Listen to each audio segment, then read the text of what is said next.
Assalamualaikum warahmatullahi wabarakatuh. 90.1 Fast FM Family Radio, warna baru untuk keluarga.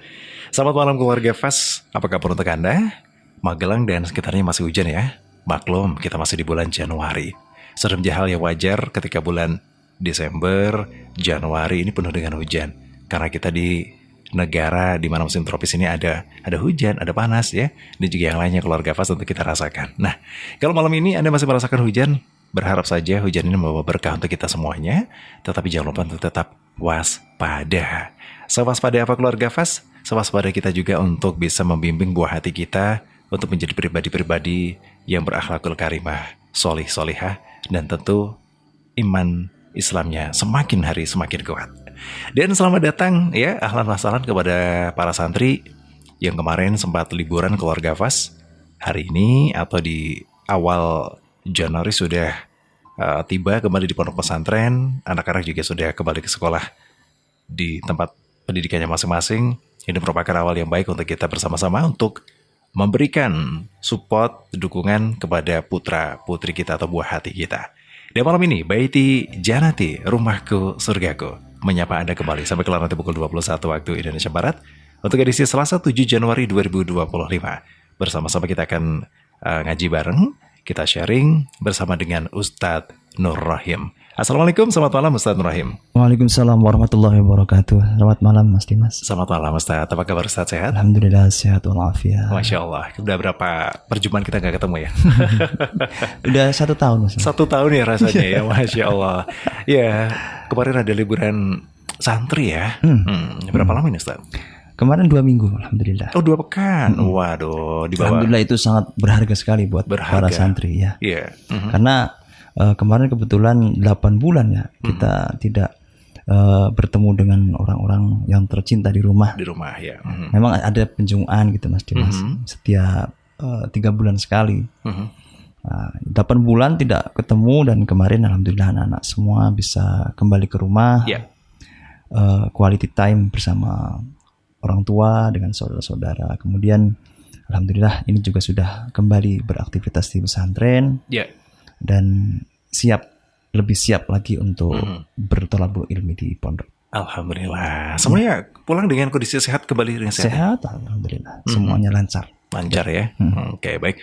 Ini juga merupakan satu tradisi yang menarik banget ini menurut saya. Karena keluarga Fast mungkin belum tahu bahwasanya pondok pesantren ini memulangkan para santrinya dan mengembalikannya itu ternyata sebelum tahun baru gitu. Iya, ya. betul. Justru ya. Kalau di sekolah umum kan justru mereka di tahun baru itu menikmati liburan gitu. Ya. Kenapa ini dipilih? Ya, sebenarnya itu dulu juga sama Mas Dimas. Sama ya? Dulu itu pas di tahun baru itu anak-anak posisi masih ada di rumah gitu ya. Karena memang pesantren Syubhanul Watan itu kan mengikuti pemerintah dalam arti hitungan liburannya itu. Oh iya ya. Dan biasanya kan kalau di pemerintah itu di akhir Desember pulang, kemudian awal Januari itu anak-anak kembali beraktivitas sekolah gitu. Oke. Nah, yang terjadi karena mungkin selama beberapa bulan di pondok, pas kembali ke rumah itu sepedanya baru Mas. Ini. Nah ini ngeng kesana sini. Sepedanya baru, belum lagi anak-anak itu kan ya namanya masih anak kelas 1, 2, 3 SMA, masih ada yang masih SMP. Yang tentu secara kesiapan mental itu kan masih belum cukup ketika menggunakan sepeda motor berada di jalan raya kayak gitulah. Nah ini yang menjadi kekhawatiran beliau para masyayikh. Dan karena memang juga ya kejadian gitu Mas Dimas, ada beberapa santri, beberapa teman-teman santri yang ya karena itu tadi mental yang belum siap gitu ya. Harusnya ngegas malah ngerem atau malah harusnya ngerem malah ngegas. Ada yang sen kanan beloknya ke kiri kayak gitu. Ada yang sen kiri tapi nggak belok-belok. Karena euforianya ya. Iya, karena saking senangnya itu. Tapi tidak dengan kontrol yang pas. Tidak dengan kontrol yang pas. Nah ini beberapa teman-teman santri itu ya ada yang sampai kecelakaan dan sebagainya. Ini yang menjadi keprihatinan para masyayikh yang kemudian mengambil kebijakan ya libur itu liburan itu menghindari tahun baru. Karena biasanya memang anak-anak itu euforianya itu lebihnya itu munculnya itu ya ketika tahun baru itu. Nunggu 0000 itu loh Mas Dimas. Oh iya. Begitu ya. Itu yang banyak kejadian teman-teman itu kecelakaan di tahun baru. Makanya digeser. Liburannya lebih maju, tapi nanti juga efeknya kembali ke pesantren juga lebih maju. Biasanya tanggal 28 itu, tanggal 28, 29 itu sudah harus kembali ke pesantren. Oke. Gitu. Jadi 28, 29 Desember itu udah kembali ke pesantren dan kondisi hiruk pikuknya pergantian tahun ini justru dinikmati dengan di dalam pesantren. Ya, dan nyaris teman-teman itu tidak sadar. Tidak sadar kalau itu sudah tanggal 1, tidak sadar. Oke. Dengan aktivitas yang full di pesantren tidak ada perubahan sedikit pun. Artinya tidak ada pemotongan jam pengawasan, terus juga tidak ada libur sekolah, ya sudah biasa saja ya. Dan ya tidak ada yang, artinya teman-teman santri itu sudah terbiasa dengan suasana yang ala kadarnya aja udah biasa, tidak ada yang berbeda gitu Mas Dimas. Begitu ya. Oke. Nah, sesuatu yang ala kadarnya atau biasa-biasa saja ini banyak yang menyikapi Ustadz terkait dengan karena tahun baru kita adalah sebenarnya tahun baru Hijriah gitu. Ada juga meme yang muncul, maaf ya saya tidak merayakannya ya. Gitu. Karena tahun baru kita tahun baru Hijriah ya. Sorry ya. Ada yang seperti itu. Nah, sebenarnya kalau kita menyinggung terkait dengan tahun baru ini Ustadz ya. Bagaimana sebenarnya kita menyikapi tahun baru Hijriah dan juga Masehi ini? Ya, kalau meruntut sejarah sih memang Mas Dimas ya, kita lebih berhak untuk memperingati tahun baru itu memang di tahun milik kita umat Islam gitu ya. Satu Muharram gitu ya. Satu Muharram itu. Oke. Jadi itu yang lebih tepat. Lebih tepat. Karena ya memang ada historis yang tidak bisa kita bantah. Ketika tahun baru Masehi juga punya sejarahnya sendiri. Kemudian tahun baru yang di Islam juga, atau Muharram itu juga punya sejarahnya sendiri. Dan yang mesti kita saling menghormati saja untuk perbedaan tersebut. Gitu. Seperti itu ya. Tapi memang yang disayangkan tuh baik itu pergantian tahun apapun, euforia pestanya itu yang mungkin kalau berlebihan ya Ustadz ya, yang tidak dianjurkan ya. Ya kemarin itu kan ada beberapa toserba gitu ya yang laku keras gitu Mas Dimas. Yang rasa stroberi gitu loh. Jadi beberapa jenis itu katanya out of stock gitu. Oh gitu, laris banget gitu laris ya. Banget. Gitu. Nah ini kan ya naudzubillah, prihatin gitu. Seharusnya ya sebenarnya kalau kita berbicara hakikat gitu Mas Dimas, semakin lama kita melaju ke masa-masa yang baru, ke tahun baru, itu kan sebenarnya semakin mendekatkan kita kepada habisnya stok jatah umur dari Allah gitu kan. Subhanallah, iya. Itu hakikatnya seperti itu. Jadi tanpa sadar kita tuh sebenarnya setiap tambah tahun berarti sebenarnya tambah banyak secara usia, tapi kita semakin dekat dengan ya jatah itu ya. Semakin berkurang ya sebenarnya. Semakin berkurang sebenarnya. Iya. Makanya ya euforia yang berlebihan itu ya sebenarnya tidak berdasar gitu Mas Dimas. Ya. Maksudnya begini loh. Kalau hanya sebagai pengingat, kita ada batasan nih. Tahun ini kita harus selesai nih. Berarti tahun depan kita akan punya visi-visi yang harus segera direalisasikan, terus cita-cita atau target-target yang harus dipenuhi gitu ya. Itu oke lah, kita menerima itu. Tapi ketika euforia yang sampai menghabiskan stok yang rasa stroberi, yang rasa pisang itu Mas. Iya. Ya apa gitu. Kita ini sedang berjalan dan sedang menghabiskan masa-masa yang Allah berikan kepada kita. Kenapa dihabiskan dengan sesuatu yang maksiat malah? Kan ya itu tidak berdasar sama sekali untuk bisa menghargai kesempatan Allah. Kita itu kan sebenarnya apapun yang kita alami di dunia ini, ibarat sebenarnya sudah ada kontrak. Ketika di alam kandungan ini, itu kan sudah ditulis sama Allah. Yeah. Sampai umur berapa kita hidup. Kemudian dengan siapa kita berjodoh, kemudian matinya beruntung atau rugi. Itu kan semuanya sudah ada kontraknya dengan Allah. Dan kita sekarang sedang menjalani itu. Seharusnya berjalannya waktu semakin bertambah usia kita itu ya semakin pendewasaan terhadap diri. Itu yang terpenting sebenarnya. Yeah. Kalaupun ada pergantian itu ya sebagai pengingat saja seperti itu. Artinya ibarat perjalanan jauh itu kan perlu ada istirahat, ada step-step berhenti untuk memperbaiki, ada yang kekurangan sebagainya untuk merefresh dan sebagainya, itu kan ada step-stepnya. Gunakan itu. Jadi setiap pergantian tahun gunakan untuk mereview kembali apa sih pencapaian yang sudah kita dapatkan selama 1 tahun kemarin. Kayak gitu. Jadi insya Allah dengan cara seperti itu menyambut tahun baru akan bisa lebih memberikan manfaat untuk diri kita sendiri dan syukur untuk orang lain. Oke, begitu ya. Baik, terima kasih Ustadz. Itu adalah salah satu harapan kita ya untuk bisa menyikapi pergantian tahun dari tahun atau bahkan dari waktu ke waktu ya. Bahkan dari hari dikatakan hari ini pun lebih baik harusnya daripada hari kemarin gitu ya Ustadz ya. Bukan hanya tahun ya. Bukan hanya tahun. Bukan hanya tahun ya. Bahkan hari ya. Ya. Kalau Imam Al-Ghazali itu kan dalam kitab Ihya itu mengatakan sesuatu yang paling jauh itu kan ya waktu kemarin ini, waktu yang sudah kita lewati, 1 detik yang lalu kita lewati itu sudah tidak bisa kembali lagi dan terus menjauh dan akan terus menjauh. Itu sebenarnya hakikatnya seperti itu.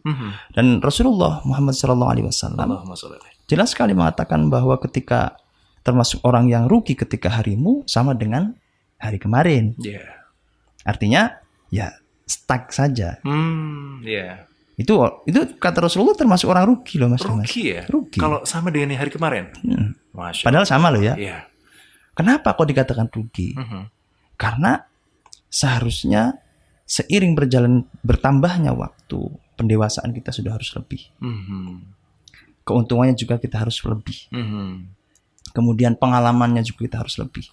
Pengetahuannya juga harus lebih. Amal juga harus bertambah. Tapi kalau sama, berarti kan stuck. Amalnya juga tidak bertambah. Gitu. Orang yang dilaknati Allah adalah ketika hari ini justru lebih buruk daripada hari kemarin. Gitu. Kalau ibarat santri gitu Mas Dimas ya. Antara teman-teman santri ketika nyantri dengan tidak nyantri sebelum nyantri sama saja rugi. Gitu.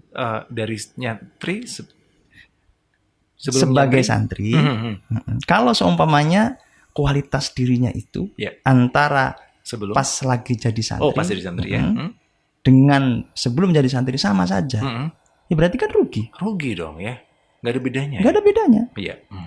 Kayak gitu. Ibarat Mas Dimas bekerja, hari terus bertambah. Betul. Tapi yang didapatkan nggak ada perkembangan, nggak ada, berarti kan ya sia-sia saja bekerjanya. Apakah itu yang saya rasakan? Gitu ya, dari tahun ke tahun gitu ya. Kok sama aja ya, malah semakin turun ya. Nah, apalagi semuanya Mas gini. Jadi pelajar, jadi santri atau jadi apapun lah. Ternyata kualitas dirinya itu justru lebih buruk dibandingkan sebelum sebagai pelajar atau sebelum sebagai santri. Ini sebagai orang yang kata Rasulullah, orang yang terlaknati. Terlaknati ya, Masya Allah. Jadi secara kalau mau lebih luas lagi, orang yang tahun ini sama dengan tahun kemarin, itu berarti orang yang rugi.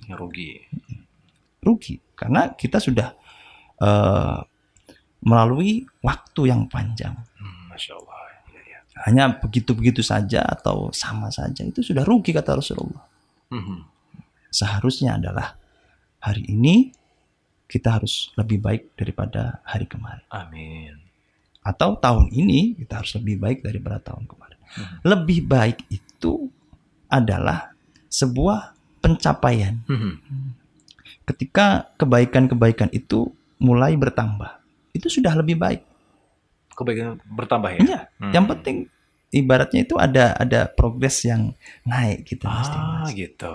Ada Ya, progres, ada alhamdulillah. nilai yang terus bertambah. Meskipun kalau semuanya kemarin nilainya 80, sekarang 80,1 coba. Wah, Itu sudah lebih baik daripada alhamdulillah. dari sebelumnya. Oke. Gitu. Mhm. Kalau semuanya tahun ini mungkin salary dari perusahaan itu 10 juta semuanya Mas Dimas. Ya. Dengan kinerja yang lebih, kemudian dengan pengalaman yang lebih lagi, pengetahuan yang lebih, nah tentu di tahun berikutnya ya seharusnya kan Meningkat. meningkat. Ya, ada promosi jabatan, Nah, ya, ada bonus gaji, betul. ya, tunjangan ini dan itu, Iya, gitu kan betul. harusnya. Harusnya seperti Itu untuk menjadikan tadi orang yang lebih beruntung gitu ya, beruntung dan lebih baik. lebih baik begitu ya. Ya. Mhm. Jadi itu saya kira yang terpenting yang kita pahami dari perubahan waktu demi waktu, hari demi hari, jam demi jam, terus sampai luas, sampai tahun demi tahun. Mhm. Itu harus kita pahami bahwa apa yang disampaikan Rasulullah itu ya benar adanya. Oke. Hari ini kita sama dengan hari kemarin itu sebuah kerugian. Apalagi hari ini lebih buruk daripada hari kemarin, itu adalah sesuatu yang dilaknati oleh Allah. Masya Allah, gitu. Harusnya kita di hari ini lebih baik daripada hari yang kemarin. Mhm. Insya Allah orang yang lebih baik daripada tahun atau di hari kemarin itu orang-orang yang beruntung, orang-orang yang bejo. Amin. Ya Rabbal Allahumma Alamin. amin. Oke. Termasuk juga ini berlaku untuk tahun kemarin bagi siapa yang jomblo dan tahun ini udah berjodoh, alhamdulillah. Itu kan beruntung banget ya kan. Ada temennya. Baik. Termasuk juga dalam beribadah, Ustadz. Ada yang mengatakan mungkin kemarin-kemarin sholatnya telat-telat. Sekarang udah mulai on time. Syukur-syukur udah jamaah gitu. Yang kemarin-kemarin cuman sholat wajib, sunahnya ditambah gitu Ustadz ya.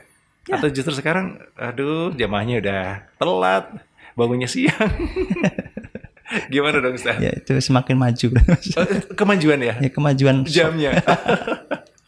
Jadi Iya. ya itu luas sekali sebenarnya. Oke. Bukan hanya sekedar hitungan materi bahwa hari ini harus lebih baik daripada hari kemarin. Termasuk juga kualitas ibadah. Ibadah ya. Kualitas ibadah.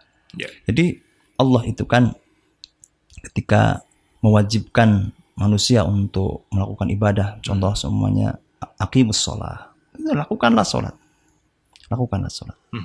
Tidak ada perintah lakukanlah sholat dengan yang khusyuk, tinggalkanlah dunia dan sebagainya, itu sesimpel itu. Lakukanlah sholat. Artinya apa? Artinya bahwa bentuk pengabdian kita itu kepada Allah adalah saat mengikuti perintahnya. Udah itu saja. Dengan apapun kondisinya yang kita rasakan. Artinya begini Mas. Jangan sampai menunggu kita itu siap sholat untuk melakukan sholat. Saya masih belum pantas lah sholat. Saya masih suka gibah gitu. Oh gitu. Besok saja lah kalau saya sudah selesai khatam gitu. Khatam gibah. Hatam maksiatnya. Gak selesai-selesai dong ya. Nantilah kalau saya sudah bosan untuk berbuat maksiat, saya akan sholat. Atau ya nantilah saya ketika sudah khatam berbohong, maka saya akan sholat. Jangan menunggu seperti itu. Apapun kondisinya sekarang, karena memang perintahnya udah lakukan sholat. Sampai diri ini malu kepada Allah. Sampai kita ini merasa bahwa kita itu menghadap Allah malu. Malu bagaimana? Malu dengan maksiat-maksiat kita ini. Jadi sholat terus, maksiat jalan terus, ya orang masalah gitu Mas. Awalnya enggak masalah, lakukan terus. Sholatnya itu loh maksudnya lakukan. Iya. Sampai nanti ada step, ada fase di mana kita akan merasa malu kepada Allah. Yuk sholat terus, tapi kok maksiatnya jalan terus gitu. Maka nanti dengan rasa malu itu akan mengikis sedikit demi sedikit maksiat yang dilakukan, sehingga Benar yang Allah sampaikan. Ya. Inna sholata tanha 'anil fahsya'i wal munkar. Bahwa dengan sholat itu bisa mencegah dari perbuatan yang buruk dan mungkar. Ya.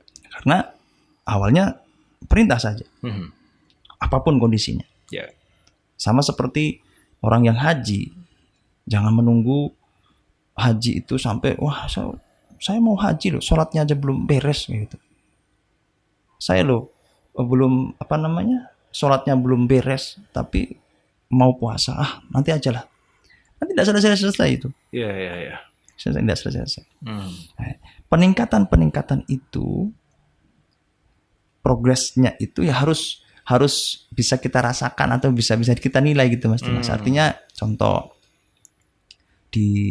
biasanya sholat yang paling khusyuk, yang tenang gitu.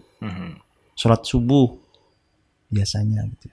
Karena bangun tidur belum apa-apa gitu. Khusyuk meskipun ya ngantuk hasilnya. Wah, berat banget itu. Bener deh. Nah, tentu progres berikutnya adalah bagaimana meningkatkan sampai nanti sholat duhur bisa lebih tenang, lebih fokus, lebih khusyuk. Walaupun khusyuk itu kan ya, tingkatannya juga, apalah kita ini Mas Dimas ya. Kalau kita bandingkan dengan para sahabat itu luar biasa. Ketika ada salah satu sahabat itu yang ketika beliau terkena infeksi karena sabetan senjata gitu Mas, sehingga infeksi dan harus diamputasi zaman itu. Karena memang tidak ada anestesi saat itu. Dan anestesinya adalah ketika bermunajat kepada Allah dalam ibadah sholat. Jadi ngomong kepada tim medisnya, nanti kalau saya sudah takbiratul ihram, kamu silahkan ambil tangan saya dan potong tangan saya. Itu. Dan itu dilakukan. Allahu Akbar. Setelah melaksanakan sholat, saking khusyuknya, tangannya diambil dan potong gitu. Itu tidak ada rasa sakit, tidak ada. Karena memang kualitas khusyuknya itu loh, ya Allah, luar biasa. Kalau kita kan tidak seperti itu. Nyamuk aja udah kita keplak ya. ada mie goreng, aromanya mie goreng aja udah langsung segera. Gitu. Nah, tapi kondisi yang kita capai saat ini dengan kondisi seperti itu ya tidak kemudian menjadi alasan meninggalkan sholat atau enggan untuk sholat. Bukan seperti itu. Ya. Jadi tetap ibadah pun harus punya progres bahwa ibadah yang kita lakukan hari ini harus lebih meningkat daripada ibadah yang sebelumnya. Dan peningkatan itu tidak bisa dilakukan secara spontan kemudian ekstrim Mas Dimas. Artinya ini nanti nih, sore ini Mas Dimas kan mendapatkan pelajaran ini, keluarga FAS juga mendapatkan pelajaran tentang bagaimana meningkatkan ibadah dan sebagainya. Wah, besok langsung sholatnya khusyuk banget. Khusyuk saya. Langsung sodako gitu. Langsung pokoknya semua ibadah sunnah dilaksanakan. Saya yakin ketika hal itu langsung ekstrim dilakukan, 3 hari. Langsung kumuh ya. Karena memang ya ini uniknya manusia, ini uniknya hati. Tidak bisa dipaksakan atau tidak bisa dibuat lelah. Dibuat lelah. Jadi poin utamanya itu yang penting adalah peningkatan. Step by step tadi ya. Step by step, sedikit demi sedikit. Tidak bisa besok itu nanti Mas Dimas langsung jubahan ya. Kemudian sholat tahajudnya kurang, 12 rakaat kurang. Padahal maksimalnya 12 rakaat. Saya 24 lah. Kurang-kurang sholat duhanya habis maghrib. Itu saya yakin kalau apabila dilakukan dengan cara seperti itu justru hati ini marah. Dan ketika marah, bahasa Jawanya itu mutung. Putus gitu, putus harapan. Dan jangan harap kemudian bisa beristiqomah dalam ibadah. Ketika hati ini marah, Mas. Makanya memang sedikit demi sedikit. Gitu. Ada dalam kitab Ta'limul Muta'alim bagaimana proses belajar, proses ibadah itu ya dilakukan dengan step by step dan dengan peningkatan yang sedikit demi sedikit. Tapi progresnya itu terus naik gitu. Continue ya. Continue terus naik sedikit demi sedikit dan perlu waktu yang panjang untuk bisa ya. sampai itu. Oke. Begitu Ustaz, terima kasih sekali untuk prolog kita di malam ini. Baiti Janati untuk keluarga Fas, bagaimana menyikapi kita di pergantian tahun. Setiap tahun baru tentu mempunyai banyak tantangan baru keluarga Fas ya. Tantangan-tantangan inilah yang wajib kita lalui bersama. Tentu bukan hanya dengan tenaga, tetap juga dengan doa dan restu orang tua. Ya, ini tentu akan menjadikan sebagai orang tua akan muhasabah juga sebagai orang tua, apakah sudah mendidik anaknya secara baik, memberikan contoh atau teladan, atau seperti apa begitu keluarga Fas. Maka dari ini tahun 2025, Baiti Janati juga akan membahas sebuah kitab keluarga Fas, di mana kitab yang nantinya akan disampaikan oleh Ustadz Nur Rahim ini merupakan kitab yang menjelaskan tentang pendidikan anak ya, dimulai dari sejak anak lahir sampai mereka mengenal dunia pendidikan. Nah, dalam kitab ini juga menjelaskan bahwasanya Islam memiliki metode pendidikan dan sistem untuk memperbaiki kehidupan anak gitu. Karena kalau saya mengacu dari apa yang sudah disampaikan Ustadz Nur Rahim ini, hitam putihnya anak gitu, tergantung dari orang tua gitu Ustadz ya. Nah, anak itu mau nanti jadi Nasrani atau dia jadi seorang Muslim, itu juga tergantung orang tua gitu katanya. Gitu Ustadz ya. Ya. Jadi anak itu kan ibarat kertas putih. Anak yang dilahirkan itu ada dalam fitrahnya, dalam kesuciannya. Nanti yang memberikan guratan-guratan, apakah digambar batik, atau digambar tulisan, atau digambar pemandangan gunung dan sebagainya, itu nanti ada campur tangan orang tua di situ. Dan itu sifatnya dominan.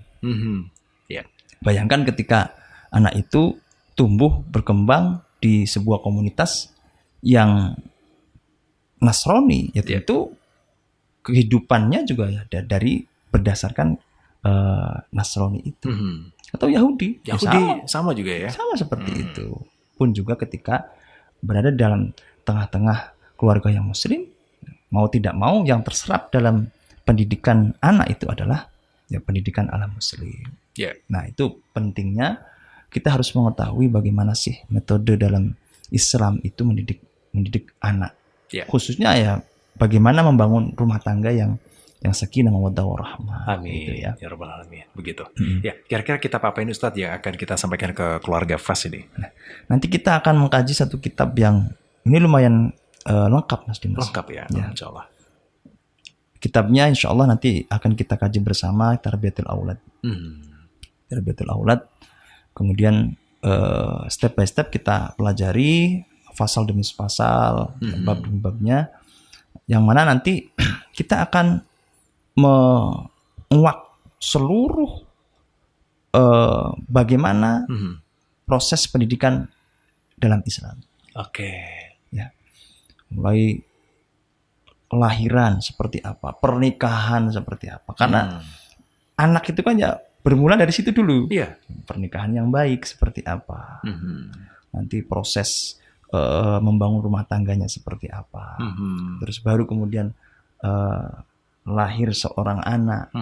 Tugasnya bapak apa, tugasnya ibu apa, sampai usia berapa nanti pendidikan itu kewajiban bagi ibu, kemudian bagi orang tua dan sebagainya. Itulah seperti itu nanti akan dikaji semuanya. Termasuk nanti problematika yang dihadapi kita saat ini.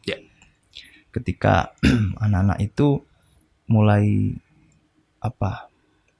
menjauh dari orang tua, nilai-nilai orang tua, mulai lebih peduli kepada teman-temannya atau di circle-nya.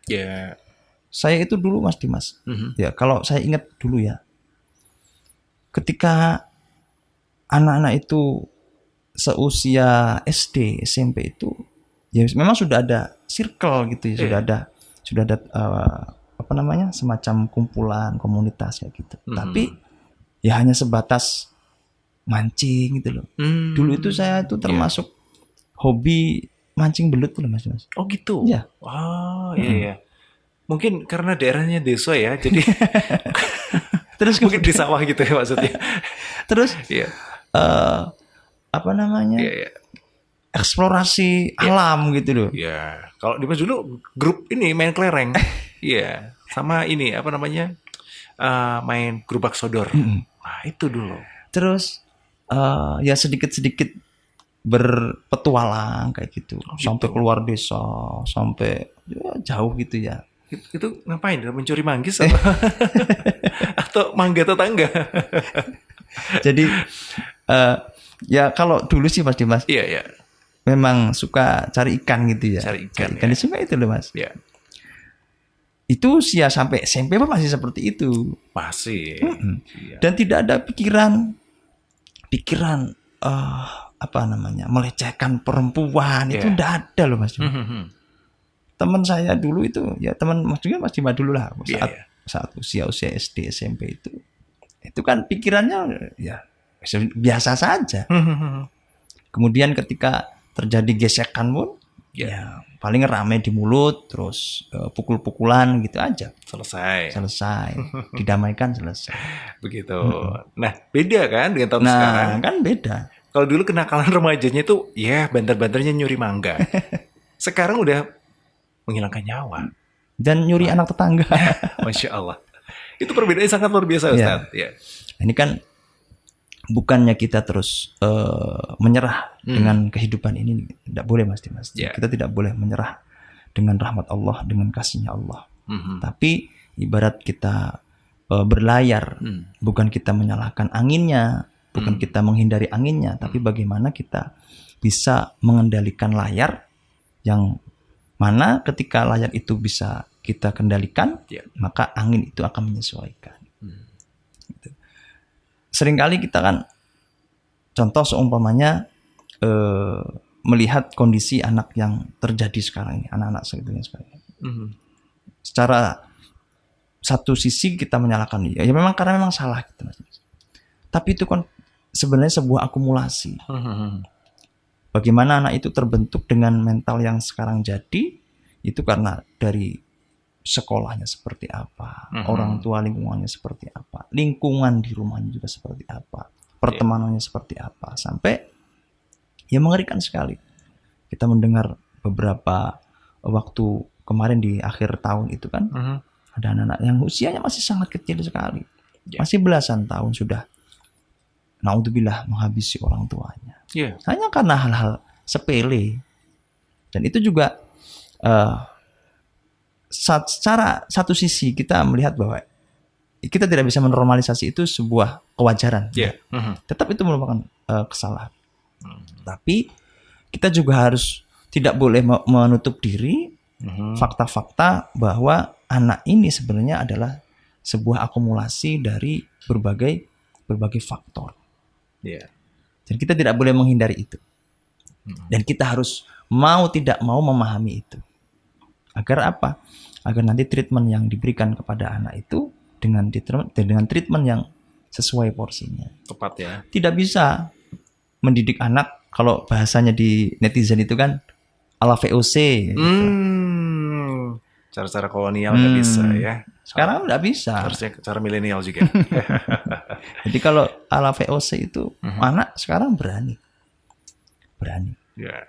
Kalau dulu itu kan dengan orang tua itu tunduk, kemudian dengan rasa hormat yang sangat luar biasa. Tapi kalau hari ini kan kebalik gitu Mas Dimas.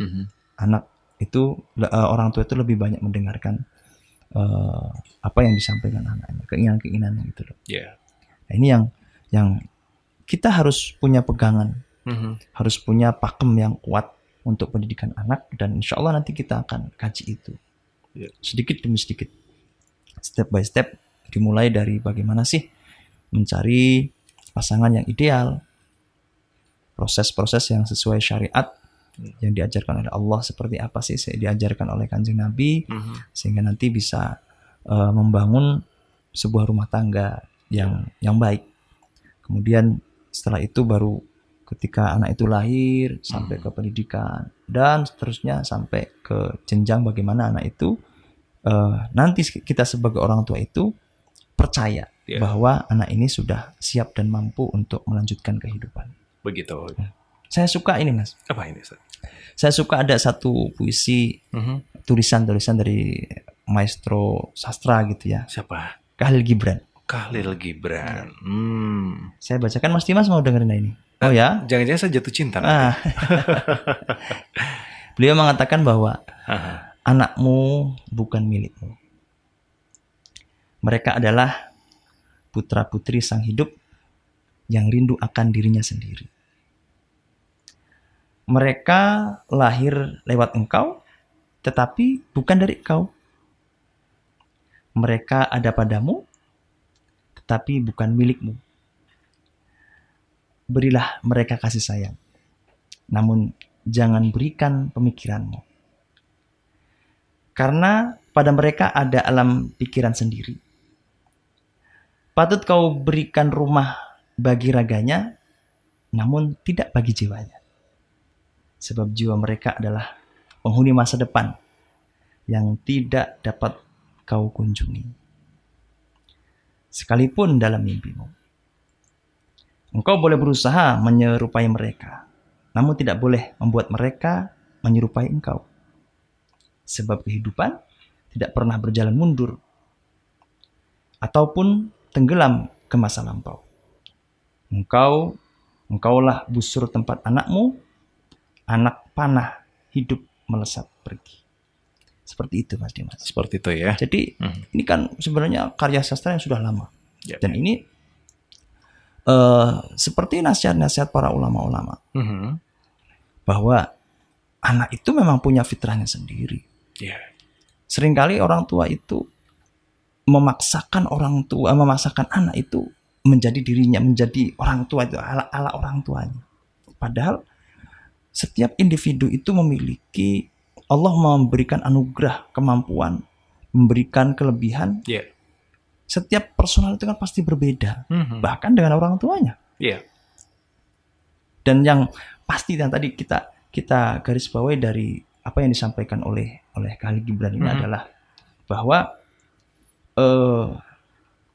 kita itu tidak dapat mengunjungi masa depan yang nanti akan dilalui oleh anak-anak kita. Yeah. Kayak gitu, Mas. Artinya mereka itu nanti punya dunia sendiri loh. Punya masanya sendiri. Dan kita tidak bisa menjangkau itu. Hidup itu kan terus berjalan. Yeah. Terus berjalan. Di saat yang nanti entah kapan ada saatnya kita beristirahat. Dan perjalanan itu akan terus dijalankan oleh anak-anak atau generasi penerus kita. Yeah. Dan itu yang dikatakan kita tidak bisa menjangkau masanya mereka. Nah, maka dari itu yang terpenting adalah bagaimana menyiapkan generasi ini menjadi generasi yang tangguh, yang suatu saat nanti menjadi orang-orang yang hebat, menjadi pemimpin-pemimpin yang hebat, orang-orang yang mampu menaklukkan kehidupannya. Jangan sampai menjadi generasi yang lemah dan tergerus oleh zaman. Yeah. Kayak gitu. Itu kita mempersiapkannya itu. Mempersiapkannya ya. Dan tugas kita membekalinya dengan hal yang baik ya. Baik, terima kasih. Keluarga Fas, demikian tadi apa yang sudah disampaikan oleh Ustaz Nur Rahim terkait dengan persiapan kita besok akan mengkaji sebuah kitab di mana kitab yang akan nanti membahas berupa menjelaskan tentang pendidikan anak dari mulai lahir sampai mereka mengenal dunia pendidikan. Bahkan nanti jika akan disisipi bagaimanakah cara kita untuk mengajarkan mereka untuk memilih pasangan hidupnya juga. Wah, cocok banget ini ya. Banyak di tahun 2025 sudah siap-siap untuk mendapatkan pasangan hidup. Ya, dengarkan di 90.1 Fast FM. Atau justru mau curhat, gimana sih kriteria pasangan hidup sebenarnya yang bisa kita dapatkan? Nah, kalau Jawa ada bobot-bobot ya. Nah, kalau secara Islam apa gitu. Oke, sebelumnya ini ada juga kebersamaan kita dari Al-Hikmah di Kaliangkrik ini. Assalamualaikum Fast FM. Iya, Baiti Janati, Mas Dim, jalan-jalan kemana liburan kemarin? Kemana ya Ustadz ya? Kita ke rumah aja ya. Istirahat ke Indramayu, ya kan? Saya ke Temanggung ya. Oke. Saya mau menanyakan hal di luar tema, yaitu bagaimana hukum perbatalan wudhu antara anak sambung dengan anak susun. Itu sama nggak sih sebenarnya? Anak sambung dengan anak susun. Anak sambung itu anak tiri ya? Anak tiri mungkin ya, atau iya, setahu saya kalau anak sambung gitu ya, bukan anak kandung gitu istilahnya. Bukan. Terus dengan anak susun. Jadi kalau anak sambung itu kan ibarat gini, gambarannya semuanya ada seorang single parent gitu ya Mas Dimas. Kemudian punya anak. Terus kemudian ada Mengadopsi gitu mungkin. bukan mengadopsi, Bukan menikah kembali gitu Mas Dimas. Oh, Menikah begitu. kembali. Iya. Itu kan orang tuanya namanya orang tua sambung. Mm-mm. Anaknya berarti anak sambung kan kayak gitu. Oh, iya, oke. Kalau adopsi itu beda lagi. Beda lagi ya? Beda lagi. Adopsi itu kalau dalam bahasa kitab itu namanya tabani. Tabani itu mengangkat anak gitu. Atau anak angkat. Anak angkat, bukan anak sambung ya? Bukan. Berarti kalau anak sambung itu hasil dari pernikahan mungkin ya? Iya. Jadi anak bawaan. Anak bawaan. Jadi ada single parent yang punya anak, kemudian menikah lagi. Nah, itu kan namanya orang tuanya juga orang tua sambung, anaknya anak sambung kayak gitu. Oke. Itu ketika nanti sepasang ini sudah menjadi suami istri, maka ini sebagai anak. Artinya nanti kalau semuanya anak itu perempuan, ya ketika bersentuhan ya tidak membatalkan wudhu. Oh, subhanallah. Ikatan pernikahan itu ya. Oke. Terus kalau yang pria, tadi yang anak laki-laki? Tadi ada dua loh. Ada sambung, kemudian ada sepersusuan. Susun, ya. Sepersusuan itu hati-hati karena memiliki dasar tidak serta-merta menyusui kemudian jadi anaknya gitu ya. Ada syarat-syarat yang harus dipenuhi. Seperti semuanya ada seorang wanita menyusui orang lain, anak orang lain. Anak ya, bukan orang lain ya, maaf ya. Anak ya, anak orang anak orang lain ya. Oke. Anak orang lain. Bagi yang masih batita. Bawah 3 tahun. Di bawah, malah 2 tahun ini. Bawah 2 tahun ya. Iya, di bawah 2 tahun. Nah itu ketika taruhlah masih 1 tahun gitu Mas Dimas. Kemudian contoh semuanya ibunya ini tidak mengeluarkan ASI yang banyak, kemudian meminta orang lain untuk menyusui. Nah, ini nanti dipastikan bahwa air susunya itu, ASI-nya itu memang ditelan oleh anak. Dan itu jelas sekali. Tegukan-tegukannya itu, terus air susunya memang mengalir. Itu baru masuk dalam kategori nanti anak itu menjadi anak suson. Nanti efeknya apa? Efeknya adalah anak ini statusnya sama seperti anaknya sendiri. Oke. Nanti dari ibu itu ya. Seumpamanya si orang yang menyusui ini punya saudara, bukan punya anak lagi. Nanti anaknya si yang menyusui dengan anak yang tadi minta disusui itu menjadi saudara. Selainnya saudara kandung. Itu menjadi saudara Mas. Dalam Islam itu seperti itu. Itu yang dinamakan saudara sepersusuan. Itu kan Nabi juga punya saudara. Kan Rasulullah itu dulu ketika masih kecil, masih di bawah usia 2 tahun itu kan beliau disusui oleh seorang wanita bernama Halimatus Sa'diyah. Nah, Halimatus Sa'diyah itu juga punya anak, seorang perempuan. Nah, Rasulullah dengan si perempuan ini, si anaknya Halimatus Sa'diyah itu ya saudara sepersusuan. Ya. Termasuk ya tidak membatalkan wudhu dan sebagainya. Begitu. Nah, mohon maaf ini Ustadz. Ini kan yang ditanyakan Bu Halimah tadi berarti sudah kita bisa jelaskan ya hukum perbatalan wudhu antara anak sambung tadi dengan anak suson. Ya, berarti ini tidak membatalkan ya? Ya, tidak membatalkan. Oke, begitu ya Bu Hikmah ya. Jadi ketika anak sambung ibu dengan anak suson ibu itu ini tidak membatalkan. Seperti itu. Seperti itu. Apalagi lelaki sama lelaki. Awas Mas. Itu sampai ke tidak boleh menikah. Nah, itu Bu. Tidak boleh nikah, Bu. Antara saudara sepersusuan. Ya. Apalagi laki-laki dan laki-laki nggak boleh nikah memang. Ini tuh nggak boleh. Baik sepersusuan. Oh iya.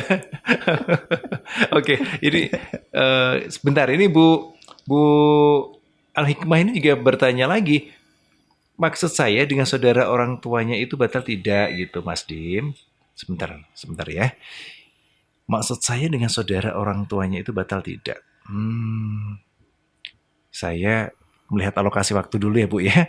Kalau ini masih ada waktu, kita akan coba jabarkan lagi ya. Ini tadi kan pertanyaan gini Bu, Ibu kan menanyakan hukum perbadalan wudhu antara anak sambung dengan anak susun. Sudah jelas yang disampaikan Ustaz Nur Rahim bahwasanya anak sambung ibu dengan anak susun ibu itu tidak membatalkan wudhu. Ya, karena sudah seperti saudara. Nah, sekarang pertanyaan lagi dengan saudara orang tuanya. Saudara orang tuanya gitu. Orang tuanya, saudara orang tuanya bapaknya atau saudara orang tua ibunya gitu. Membatalkan tidak gitu. Misal dengan bulenya. Dari yang sambung itu. Aha. Berarti li-nya. Bule atau bude bahkan kalau ke atas ya. Atau gini aja Mas Dimas. Ini nanti mungkin di pertemuan yang akan datang. Ya. Kita mungkin akan kaji karena ada syarat-syarat yang harus dipenuhi, ada aturan-aturan yang harus dipenuhi sehingga tidak begitu saja kita menghukumi ini persusuan loh. Nanti implikasi hukumnya itu yang terpenting nanti akan kita pas lebih dalam lagi. Ya, dan termasuk pertanyaan beliau termasuk dalam hal pembagian warisnya dengan anak mahram itu gitu. Bagaimana ke depannya gitu. Itu nanti dari istilah apa? Anak mahram. Termasuk dalam hal pembagian warisnya dengan anak mahram itu. Ya, itu nanti perlu waktu pasti Mas. Oke. Perlu waktu. Begitu ya Bu atau Ibu Al-Hikmah yang di Kaliangkrik ya. Ini juga nanti akan kita bahas ya, dan ini menjadi pembelajaran kita semua, termasuk nanti kita bisa memberikan nasihat kepada anak-anak bahwasanya oh kamu itu kalau dengan ayah ibu tidak batal mungkin ya, dengan itu nanti kita akan bahas di ke depan ya. Begitu Ibu. Karena seringkali contoh semuanya gini aja Mas. Yeah. Sepupu itu kan sebenarnya sudah masuk ke wilayah mahram. Ghairu mahram. Sepupu ya? Sepupu. Ghairu mahram itu berarti tidak haram nikah. Oh, begitu. Sepupu ya itu? Iya, sepupu. Artinya boleh loh menikah dengan sepupu itu boleh. Oh, boleh. Boleh. Tapi sudah membatalkan wudhu ketika bersentuhan. Cuman yang sering kali terjadi itu kan ketika banyak di antara kita itu yang masih menganggap saudara yang masih sangat dekat dan aurat kita itu terbuka begitu saja di hadapan sepupu. Gitu. Padahal itu udah boleh membuka aurat di depan sepupu itu udah boleh. Dan sudah tidak boleh berdua-duaan di waktu di tempat kosong itu sudah tidak boleh. Sudah nggak boleh ya. Ini bukan sekedar ipar itu adalah maut, tapi sepupu juga bisa menjadi maut kan. Oh, sepupu ya. Oke. Ini menjadi catatan saya ini ya. Oke, ini waduh, Bu Al-Hikmah nanti bisa disambung lagi ya Bu ya. Ini soalnya Bu Al-Hikmah juga mau mengucapkan salam kenal untuk Pak Ustadz Rahim. Indramayunya mana? Saya juga Indramayu gitu. Aduh. Ya, mau ini ya, jangan-jangan tetangga nih. Baik Bu, karena ini sudah cukup waktunya kalau beliau juga harus kembali ke Indramayu daripada kemalaman. Kita tutup dulu Baiti Jannat itu di semalam ini ya untuk ada keluarga Fas. Malam ini yang sudah bergabung bersama kami di 0815-7870940 kami ucapkan terima kasih untuk kebersamaan Anda. Mohon maaf untuk beberapa pesan yang belum sempat kami jawab, kami bahas untuk Anda keluarga Fas ya. Insya Allah di kesempatan yang akan datang kita akan bahas kembali untuk Anda, dan tentu dengan tema yang cukup menarik terkait dengan bagaimanakah kita untuk mengedukasi anak-anak kita keluarga Fas. Untuk Anda yang baru saja bergabung di 90.1 Fas FM, saatnya kita dengarkan dulu closing statement dari Ustadz Nur Rahim. Dikatakan bahwa kun ibna zamanik, jadilah anak zamanmu.